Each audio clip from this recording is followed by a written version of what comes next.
Hello, everyone, and welcome back to another episode of the Hard Things Podcast. This is your host, Blaine Burgess, and this is episode 44.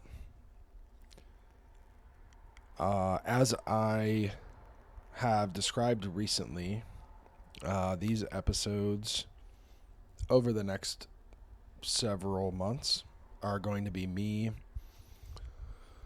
focusing my creativity on writing a book that is somewhat burned into my skull and doesn't really have a good way out. I really never taken on something like this before, and definitely have not taken on something like this while also doing a professional doctorate degree. It feels a little bit chaotic, but I think that's kind of generally how life is. Life be like that, as they say. So, I don't want to be too formulaic, but the last episode I kind of talked about Game of Thrones as a TV show, and also kind of paired that up with a movie, one of my favorite movies. So I'm going to keep that theme going this week. Chapter 2. The title of Chapter 2 is going to be Only I Will Remain. And if you know anything about that phrase, you might recognize it from a movie called Dune. I'm a huge movie buff and just consumer of art in general. But Dune specifically has had a pretty big impact on my thought process over the past few years since I saw the original one. I think it was 2021. Dune 2 coming out last year. Personally, it's just a story that really resonates with me. The main character, Paul Atreides, just kind of working to reconcile his masculine and feminine qualities in the context of his, journey, his will to power, in a way. And I just think it's a great story, but part of his more feminine side, obviously it kind of inherits from his mother. There's a group of witches called the Bene Gesserit who embody kind of the both positive and negative power aspects of women. Kind of the reason they're so great is also the reason they're so dangerous. Influence can easily become manipulation, but a positive aspect at the core of who they are is something called the Litany Against Fear. So the author, Frank Herbert, he came up with this litany. It goes, I must not fear. Fear is the mind killer. Fear is the little death that brings total obliteration. I will face my fear. I will permit it to pass over me and through me. And when it has gone past, I will turn the inner eye to see its path. Where the fear is gone, there will be nothing. Only I will remain. And I think the first time I heard that was genuinely in the first Dune movie. Kind of one of the first times the main character, Paul, faces his destiny in a way. Kind of one of his first little tests. His mom is very upset because she knows what he's up against. And he passes the test, but not without, his mom going through a great amount of fear and kind of reciting that poem to herself. So,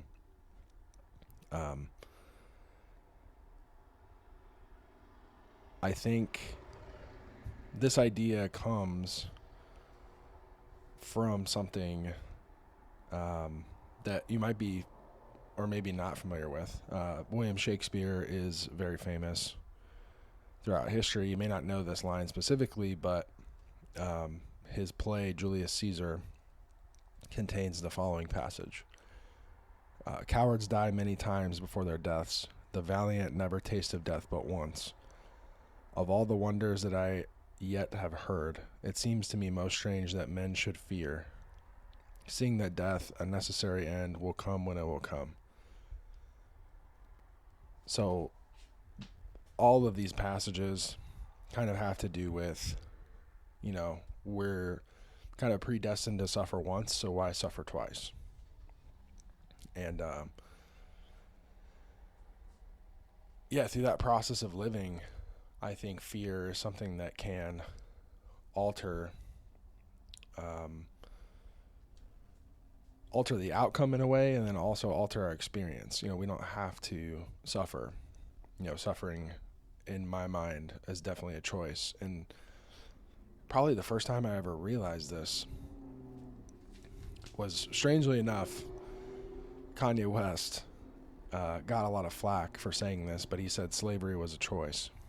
A lot of people took massive offense to it.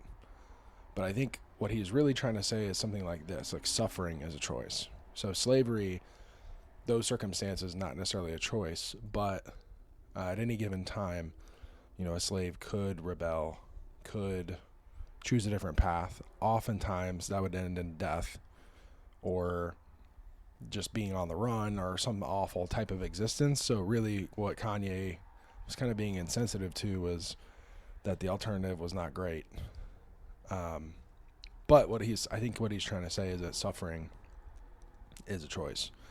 And a lot of times you hear kind of the origins of music, especially in the South, like blues and rock and country.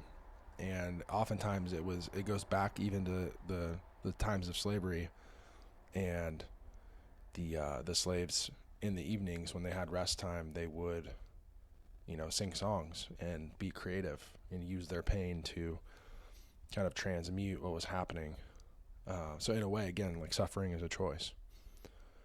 And they chose to create some beauty in a otherwise, kind of awful situation. And I think that's a lesson that we can all learn from. I know, like I was mentioning, taking on these creative, kind of personal work that I'm doing, writing a book and all these things kind of outside of school, in addition to doing school, is, on the surface just looks like a bunch of work. But in reality, all of it is what I enjoy. So at the end of the day, although the work is difficult, it's ultimately what I want to be doing. So the pain is kind of, in a way, just like a necessary evil, and I think a part of the process. So I can go through that and choose to suffer and make it worse, or I can go through that and just feel it, move through it. Again, like the litany against fear, allow it to pass over me and through me. And then at the end of that process, I think the creative process, it's just purely you that remains, and everything that's not gets kind of burnt away. So very much a painful, but also, now that I've gone through it to a degree, very welcome process. And I would like to, in a way, kind of set up a kind of a logical framework with which people can move through that on their own. Everyone's journey is going to be a little bit different, I think. But in general, the themes of, like, last week, like taking responsibility and self-respect, and then this week, like confronting fear, creating despite the fact that everything is impermanent, and being vulnerable. I think, and that vulnerability is kind of the last part. So the second half of this podcast I want to go over today. There's a great quote by Ernest Hemingway that I wanted to kind of lead off with about vulnerability. So he says, "The best people possess a feeling for beauty, the courage to take risks, the discipline to tell the truth, the capacity for sacrifice. Ironically, their virtues make them vulnerable. They are often wounded, sometimes destroyed." And So secondary to fear, I think one of the scariest things is being vulnerable, because like the quote says, knowing beauty, having courage, discipline to tell the truth, capacity for sacrifice. These things are oftentimes what make life beautiful. And in the same vein, I've experienced they do make you vulnerable. And you can be wounded, you can be destroyed. And there's, they say, fear is the tiny death, the little obliteration, all that stuff. And you can make jokes about sex, talking about tiny death. But I found in life, when I do go for things and I fail, or it doesn't go the way I think, I do die a little bit inside. But what I found is, early on in life, we take on the shapes kind of our society, like societal expectations, and we kind of assimilate ourselves to fit in. And these ego deaths, these mini deaths, tiny deaths that happen, are oftentimes just parts of us that are dying that really aren't us. Being vulnerable cannot leave your true self open to destruction. And what I mean by that is, like I mentioned with going to become a chiropractor, while also trying to be an author, doing this podcast, these other creative endeavors. Those are all things that I love, that I would do for absolutely no money. If nobody ever listened to this podcast, if nobody ever read my books, if nobody,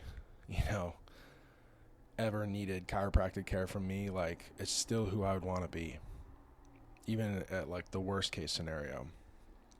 So like I was saying, like, that's something that can't be taken away from you. It's your true self. It's really, I'm going to do this even if it doesn't go well kind of thing. And there's a little bit of that seemingly reckless abandon, but that abandon is necessary. You're abandoning everything that's not you. By saying no to 100 things, you're able to say yes to the one that's going to, bring you the most satisfaction and help you complete the journey of your life.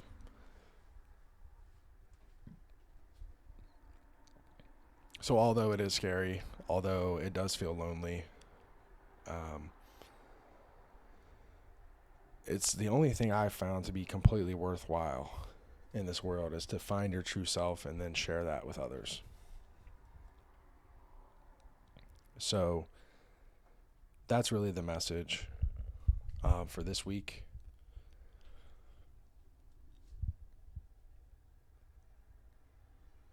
Oh yeah, then I'm gonna end with the TV show aspect. So not Game of Thrones this week.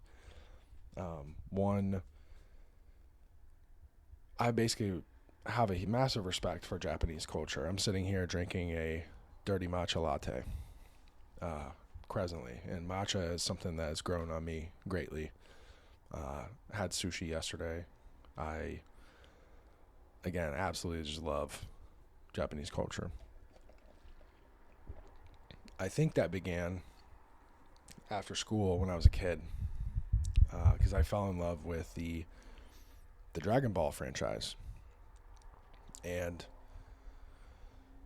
specifically, I think they do a great job of demonstrating true masculinity. Over and over in the shows, through all the different trials and sagas, the main character Goku is basically destroyed over and over again, and he's kind of that Hemingway type character. He's a little bit naive, a little bit, kind of hard-headed, not the brightest bulb. But at the end of the day, his integrity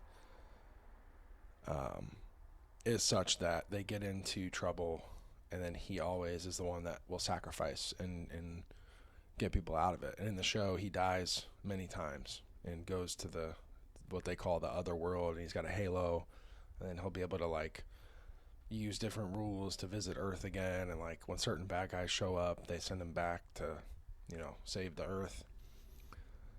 And you know, realizing what I know now about philosophy and reading things like Dune and authors like Hemingway, you know, you realize these are just timeless tropes. I mean, from the Japanese culture, from our own, you know, American and like European culture. That's really the idea of masculinity. So as much as, you know, the Dune guy, Paul Atreides, like leans into his mother's training and leans into his feminine side and his intuition and his ability to transmute fear, you know, you also have to lean into this masculine aspect of, you know, discipline and sacrifice. And yeah, Dragon Ball Z was a great, you know, you're a kid and you're not really able to wrestle with the concepts at large. So these stories are really ways for you to, you know, hone in and watch Goku take a stand against evil. And then, you know, I think really this gets imprinted into our brains as kids. And it ultimately, you know, when you're called on in life to do the same, you know, I think you're more likely to do so, having had even a cartoon character as a role model.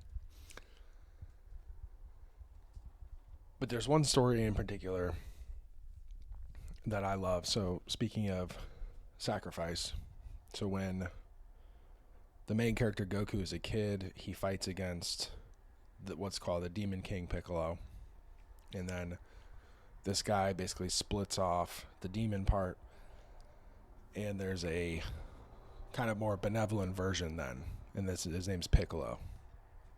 Kind of drop the Demon King aspect. So Goku and Piccolo become pseudo friends, just mutual respect from fighting one another. And there's a point where he and Goku are fighting against Goku's fellow aliens. They're like humanoids, but they're, you know, super strong from another planet, kind of a Superman-like deal. And so Goku's brother and the prince of their race, his name's Vegeta, who's a massive character in the whole saga too. They're all fighting each other, and basically Goku sacrifices himself. Piccolo kills his brother and Goku at the same time, with, you know, Goku kind of holds this guy in place behind him, so when he gets hit with the energy blast, they both die. So he sacrifices himself, but he has a kid, so his son Gohan is alive. And basically what happens is Piccolo knows that these aliens are coming back, and really their only hope is for Goku's son to get super strong and be ready to fight when the people come back. So they've got a couple years, I can't remember if it's a year or like what it is, but basically the aliens are traveling through space, takes a long time, so he trains his son. And this is where it's kind of like the masculine coming of age story. You know, he really puts the son through the ringer, you know, and at this point he's already lost his dad, so he's super sad, but he's got all this like latent power.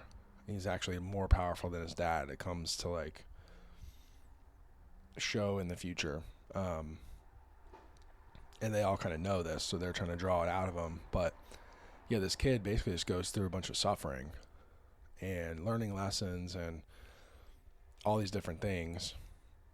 And the like Piccolo guy, I mean, he's this green dude, also from space, has like little antlers, not antlers, but like antenna. And so it doesn't really look like him. He's pretty gruff. But the one thing is he respects this guy's dad. So this guy takes him under his wing and is really, you know, tough on him, gives him the tough love. And eventually the aliens come and the kid steps up and, fights the aliens. And they do well enough to win the day. I think there's some combination of Goku being able to come back from the dead. And it's just a whole cartoon story. But still, what stuck with me all these years is the trials that the kid went through when he was training with Piccolo.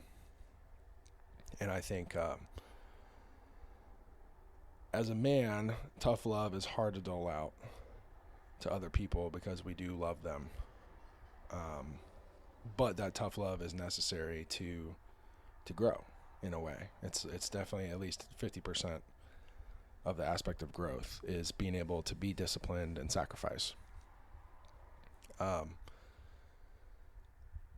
So those two halves kind of unifying eventually creates kind of a whole self-realized, self-actualized human. And I think there's no specific timeline with which this happens. I think at times our aspects of masculine and feminine get damaged, whether it be in relationships or in business or any aspect of life. And you have to be able to, first and foremost, self-actualize and then be able to repair if it gets damaged. And the toughest thing of all of this is to go through it unconsciously without really understanding what's happening to you. And I think the more I read, the more I've learned about other humans, the more I've realized kind of in retrospect what has happened to me. And now I can actually put words to it and take my experience, equate it with the experiences of others. And now my goal is to share, what helped me so that others might benefit. So if you're out there and any of that resonated with you, definitely just check into like YouTube, like Piccolo and Gohan training. Those are some good, just little like clips, like kind of lighthearted, but also difficult. And then if you haven't yet to watch Litany of Fear, watch Dune, honestly, in its entirety. But at least Litany of Fear on YouTube. And meditate on it. Think about it. Think about what it means to you. That's all for today. Until next time, I'm going to keep writing. I got intro, chapter 1 and chapter 2, and still getting it. So once again, until next time, thanks for listening, and we'll see y'all later.